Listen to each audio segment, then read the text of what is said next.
Overall, Bangladesh toll mounts to 300 after nearly 100 people died on Sunday in the deadliest day in weeks of anti-government demonstrations.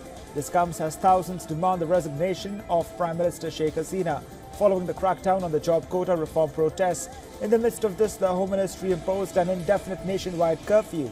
Railways and internet services also remain suspended amid the ongoing crisis. Meanwhile, the Bangladesh government has announced a 3-day public holiday which begins from today. This is the first time Bangladesh government has taken such a step in the face of protests that began last month.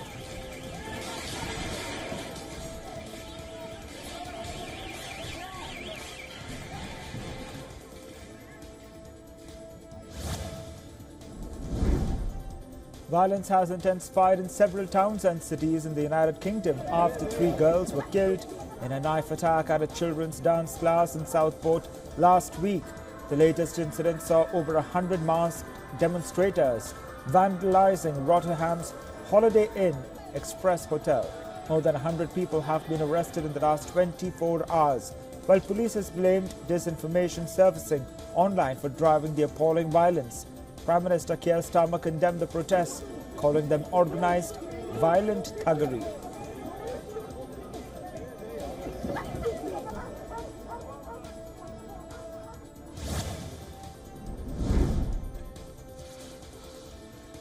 Israel is preparing for a potential Iranian-led attack that may include missiles being fired at Israel over the course of multiple days.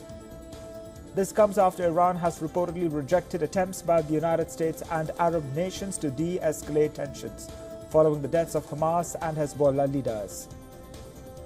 Amid fears of an attack on Israel from Hezbollah and Iran, reports suggest that Shin Bet Security Service is preparing a fully operational underground bunker in Jerusalem where senior leaders, including Netanyahu, can remain for an extended period of time.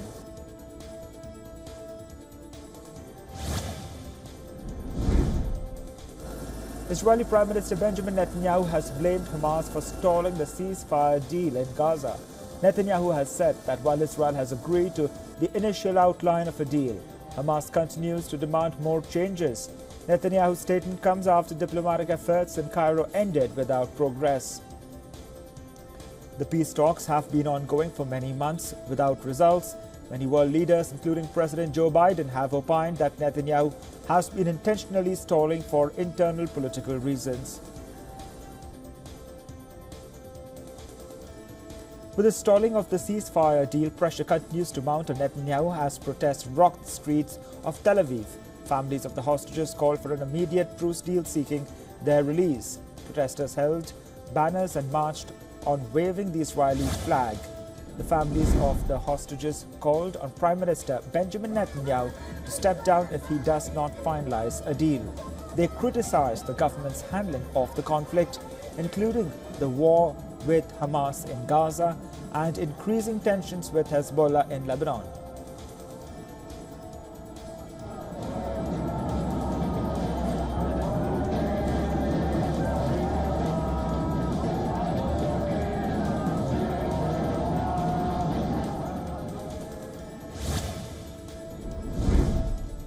Yemeni rebel faction, the Houthis, have shot down an US drone MQ-9 over the country's northern Saada province.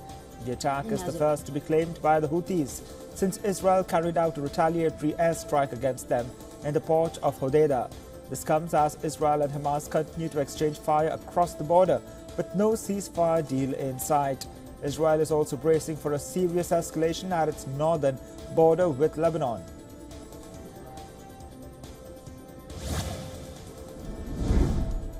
After the killing of Hamas chief in Iran last week, urgent calls for foreign nationals to leave Lebanon are growing by the hour.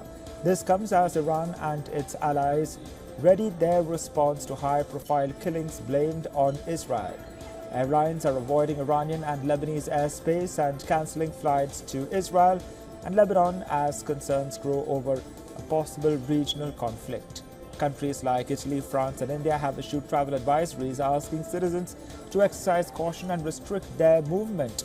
Airlines like Lufthansa have suspended flights to Israel till the 12th of August.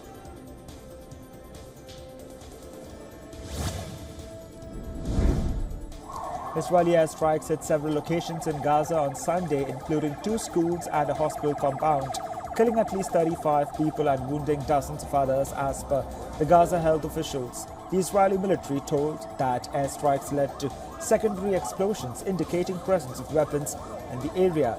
It further said that Israeli Air Force was targeting a militant who conducted terror activities.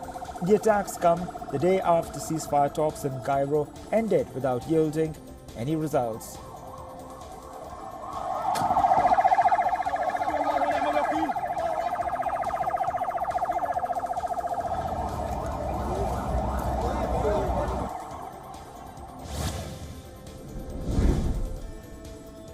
Israel has rejected Australia's probe on the Israeli airstrikes that killed 7 humanitarian aid workers of the World Central Kitchen in April.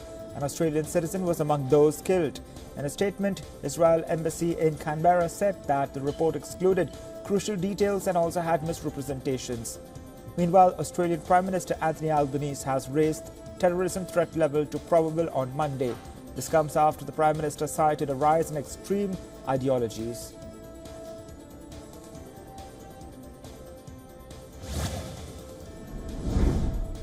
Ukraine has deployed its first batch of the much-awaited US-made F-16 fighter jets for operations within the country, a move meant to replace Ukraine's aging fleet of Soviet-era warplanes. Kiev hopes that the new fighter jets will help beat back Russian forces. The new jets come equipped with a 20mm cannon and can carry various types of ordnance, allowing them to regain air dominance on the waterfront. Kiev has long lobbied for the F-16s due to their destructive power and global availability. Russia has vowed to target bases that may house Ukrainian F-16s.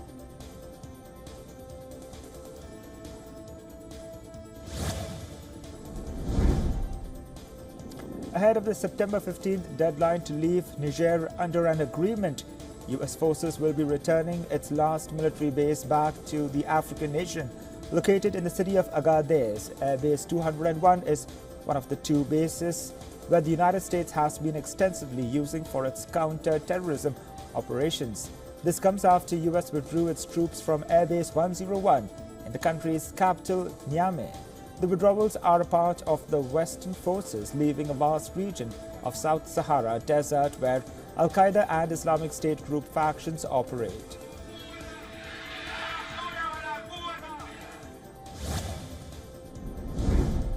North Korean leader Kim Jong-un oversaw the delivery of a new tactical ballistic missile system to troops.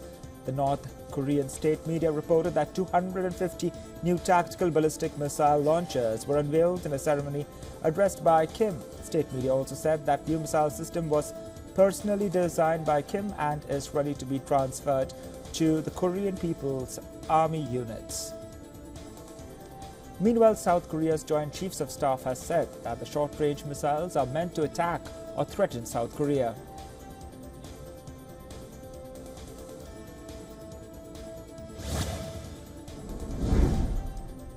Bitcoin and Ether tumbled to multi-month lows on Monday. Worries over a possible US recession in the wake of soft data gripped financial markets, triggering a rush to safe haven assets. Bitcoin sank to its lowest since late February. Bitcoin has fallen alongside other assets, including global equities, in a broad sell-off. Investors fear a US recession could be on the horizon, with rising geopolitical worries also weighing in. The cryptocurrency is off nearly 20% from its March 2024 high.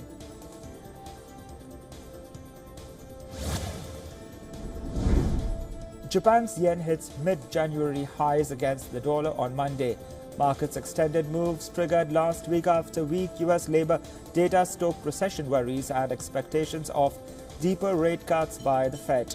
A string of weak earnings reports from big tech firms and heightened concerns over the Chinese economy drove a global sell-off in stock markets as investors sought the safety of cash.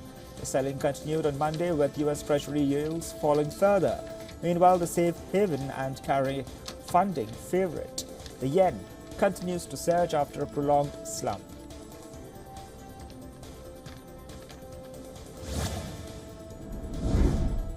The Indian rupee falls to an all-time low on Monday. Market is worried that the risk of prompted by U.S. recession worries could lead to foreign outflows. The sell-off in U.S. and Asian equities following a disappointing jobs report spurred worries of foreign outflows from India and other emerging markets. The sharp sell-off may prompt the Reserve Bank of India to intervene.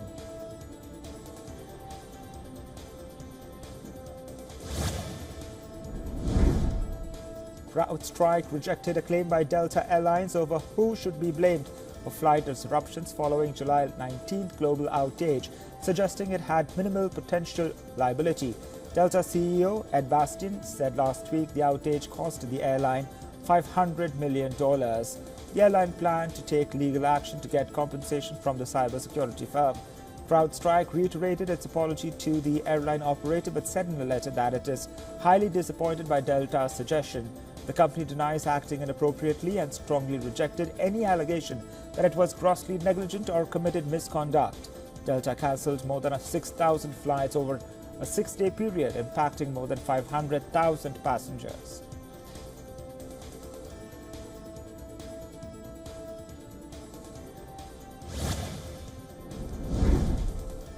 Elon Musk's Neuralink has successfully implanted its brain chip in a second patient. Neuralink aims to enable human brains to communicate directly with computers. In other words, Neuralink wants to build direct communication channels between the human brain and computers. Its initial goal is to enable people to control a computer cursor or keyboard using their thoughts alone. Neuralink is expected to provide chip implants to 8 more patients this year as part of its clinical trials.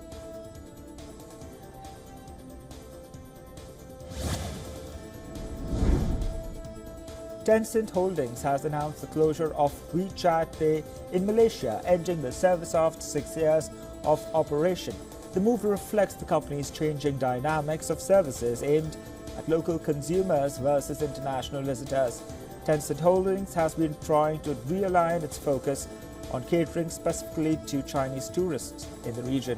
WeChat Pay Malaysia will discontinue its local payment services on September 1st this year. The company has asked its Malaysian customers to withdraw their funds by the end of this year.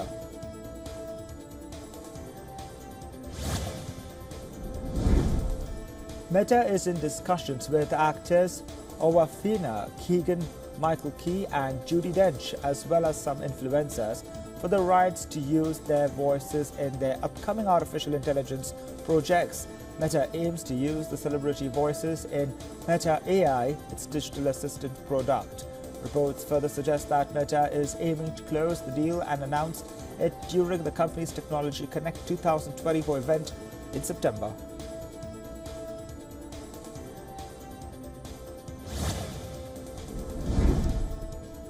Access to Braille text remains a major challenge for many visually impaired students in Africa. It has led to many school dropouts. However, a new smartphone app called the Blind Assistant app is hoping to change the lives of these visually impaired students. Developed by a group of Ugandan developers, the app scans text and reads them aloud too, eliminating the need to translate them into Braille. The company is currently handing out smartphones to visually impaired students for free. According to a 2014 national census, there are more than 250,000 visually impaired people in Uganda. Out of those, around 1,500 of them are school children. Developers hope to equip more than 1,000 students across Uganda.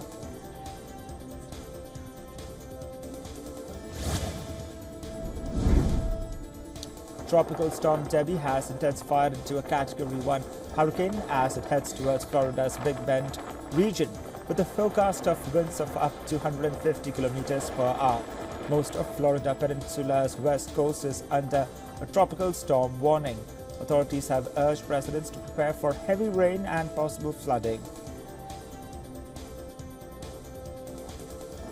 Evacuation orders have been issued for people residing in mobile homes and recreational vehicles. Meanwhile, storm-related thunderstorms have prompted the cancellation of over 1,600 flights in the United States.